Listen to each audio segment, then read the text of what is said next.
Greetings, brothers and sisters of eternity.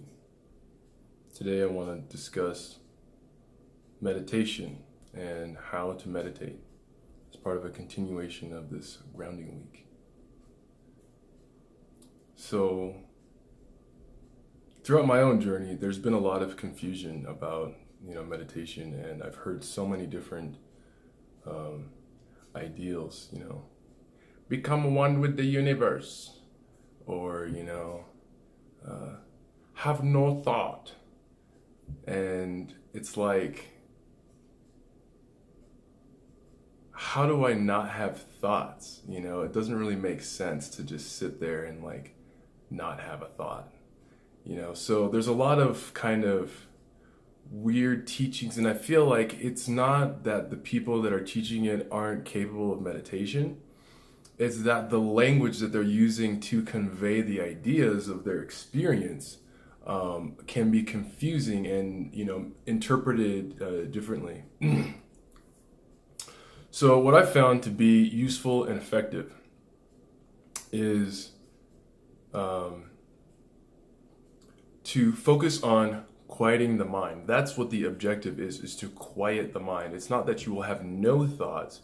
It's just to kind of slow it down, take it easy,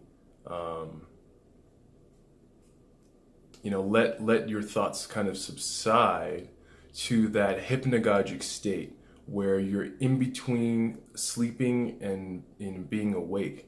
And the idea is that eventually with this type of practice, you become more and more and more attuned to that state, and you'll be able to stay awake even as you're falling asleep, and that will give you access to lucid dreams and all kinds of stuff like that.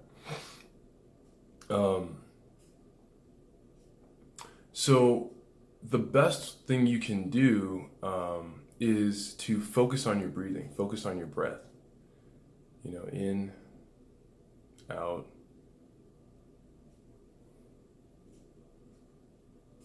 And then when your mind starts to wander and think about, if you did the laundry, if you left the stove on, what you're going to have for dinner, whatever crazy stuff that person said to you, or, whatever's going on, you just gently quiet your mind, go back to your breath, and just chill there for a while.